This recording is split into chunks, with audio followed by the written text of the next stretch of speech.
Varanasi distributor Piyush Chatterjee ने कहा, बिना किसी सूचना दिए स्पाइस मनी कंपनी द्वारा हटाया गया, हाई कोर्ट में केस दर्ज। वाराणसी में पीड़ित पीयूष चटर्जी ने मीडिया के सामने सुनाई अपनी आपबीती। उन्होंने कहा कि बीते वर्ष 11 जुलाई 2017 को स्पाइस मनी कंपनी में रजिस्टर्ड एग्रीमेंट के द्वारा हमें वाराणसी जिले का डिस्ट्रीब्यूटर नियुक्त किया गया था, जिसका आईडी संख्या 54,262 है। हमें 1 अप्रैल 2022 को बिना किसी पूर्व सूचना और सहमति के छल पूर्वक षड्यंत्र कर तथाकथित सुपर पार्टनर मुझे बना दिया गया और मेरे द्वारा दिन रात की कड़ी मेहनत, मेरे पूर्ण समय और गाड़ी मेहनत का पैसा लगाकर बनाए गए 15,000 रिटेलर नेटवर्क, जिसका प्रति महीने का व्यापार 97 करोड़ लगभग मूल्य को कंपनी द्वारा नियुक्त अधिकारियों द्वारा धीरे धीरे बर्बाद किया गया। पीयूष चटर्जी ने कहा कि स्पाइस कंपनी के खिलाफ हमने इलाहाबाद हाई कोर्ट में केस किया है। मामला अभी लंबित है। हम सरकार से गुहार लगाते हैं, हमारा जितना अब लागत लगा है कंपनी सभी रुपया हमें वापस दे दे। वाराणसी से संतोष कुमार सिंह की रिपोर्ट। मेरा नाम पीयूष चटर्जी है और मैं स्पाइस मनी कंपनी का सुपर डिस्ट्रीब्यूटर वाराणसी में हूँ। मेरे पास लगभग 17,615 रिटेलर बेस थे और लगभग 100 करोड़ पर महीने का मेरा टर्नओवर था। कंपनी का ये एग्रीमेंट है जो मेरे साथ 2017 में कंपनी ने किया था।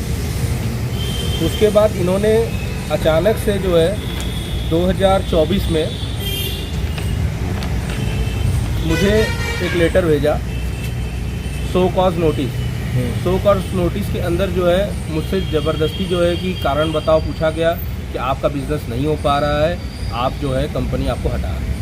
तो मेरा कहना ये है कि जो डिस्ट्रीब्यूटर 8 साल से आपके कंपनी के बिज़नेस को 100 करोड़ रुपए तक पहुंचाया है पर मंथ, वो डिस्ट्रीब्यूटर क्या बिना काम किए पहुंचाया है? ये मैं कंपनी के अधिकारियों से पूछना चाहूँगा। एग्रीमेंट आपने कब कराया था? एग्रीमेंट हमारा हुआ था 2017 में। ये हमारी एग्रीमेंट की कॉपी है स्पाइस डिजिटल लिमिटेड के साथ। तो फिर क्या मामला आगे हुआ है? इसमें उन्होंने एक तरफा फैसला करते हुए हमारा कोड जो है बंद कर दिया, हमारा डिस्ट्रीब्यूटर आईडी बंद कर दिया, जिससे कि हमारा जो कमीशन आ रहा था हर महीने 100 करोड़ के टर्नओवर पे, ये अचानक से बिना कारण बताए उन्होंने एक तरफा फैसला करते हुए बंद कर दिया।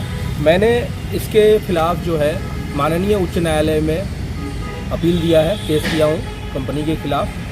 और मैं रिक्वेस्ट करूंगा कि जितने भी और डिस्ट्रीब्यूटर्स हैं जिनके साथ ऐसे अपकरण कंपनी कर रही है स्पाइस मनी, वो हमारे साथ आके जुड़े, हमारे केस के को पिटिशनर बने और इंसाफ की लड़ाई लड़नी पड़ेगी। क्योंकि ये कंपनी पूरी तरीके से ईस्ट इंडिया कंपनी के फॉर्मूले पर चल रही है और यही इनका सिद्धांत हो गया है कि इसी तरीके से वो मार्केट में काम करेंगे, लोगों को डिस्ट्रीब्यूटरशिप देंगे। जब वो काम करने लगेंगे उनका डिस्ट्रीब्यूटरशिप हटा करके रिटेलरों को डायरेक्ट अपने में जोड़ लें, जिससे कि पूरा का पूरा कमीशन इनको खुद मिले। जो हटाने का काम किया कि कौन कौन अधिकारी इसमें शामिल हुए? ये जो भी स्टेट लेवल पे अधिकारी है, जैसे हिम्मत सिंह है हमारे स्टेट हेड, राहुल जी है हमारे क्लस्टर हेड, ठीक है, शैलेश जी हैं हमारे यूपी ईस्ट हेड, और उसके अलावा जो है दिलीप मोदी जी माननीय, जो कि कंपनी के फाउंडर और एमडी है। ये सब लोग मिल करके इस तरीके से बहुत ही सारे डिस्ट्रीब्यूटरों का, ऐसा मैं अकेला नहीं हूँ, बहुत से डिस्ट्रीब्यूटरों के साथ ये ऐसा छल पूर्वक कर। ऐसा क्या कारण रहा जो आपको हटाया? इनका कारण ये है, पहले तो ये ऑप्शन देते हैं कि आप भाई रिटेलर जोड़िए, ठीक है, रिटेलर जोड़ने का ये कोई पैसे तो देते नहीं है डिस्ट्रीब्यूटरों को।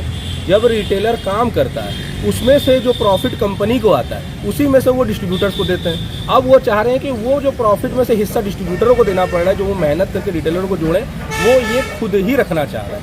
यही इनका मेन कारण है कि इनकी लालसा हो गई है ईस्ट इंडिया कंपनी की तरफ। जैसे ईस्ट इंडिया कंपनी ने देश को लूटा और लूट के सारा खजाना अपना भर लिया, सेम वही फॉर्मूले पे ये चल रहा है और इसी बात की हमारी लड़ाई है। आप कहाँ के डिस्ट्रीब्यूटर रहे थे? हम वाराणसी के सुपर डिस्ट्रीब्यूटर हैं। पहले हम डिस्ट्रीब्यूटर थे, फिर उन्होंने 2022 में मुझे सुपर डिस्ट्रीब्यूटर बना दिया। मेरे अंडर में लगभग 40-45 डिस्ट्रीब्यूटरों को जोड़ दिया, क्योंकि मेरा टर्नओवर 100 करोड़ प्लस के मैं क्लब में हूँ, क्योंकि पूरे इंडिया में लगभग 10 ही लोग हैं जो 100 करोड़ के क्लब के ऊपर है। जब मेरे साथ ऐसा कर सकते हैं तो जाहिर सी बात है बहुत सारे छोटे छोटे डिस्ट्रीब्यूटरों के साथ भी इन्होंने ऐसा ही किया हुआ है। उन सबको मैं बोलूँगा कि इसके खिलाफ आवाज़ उठाने के लिए आप लोग आइए, हम लोग एक साथ बैठते हैं, बैठ के कंपनी के खिलाफ जो है आगे की बातचीत करते हैं। कोर्ट में मामला क्या आगे क्या बढ़ा? कोर्ट में अभी जो है कि जज साहब जो है जिस पे सुनवाई शुरू करेंगे, पहला अभी ऑर्डर बना है जिसमें केस फाइल हुआ है, ठीक है, उसके बाद जो है आगे जा कर के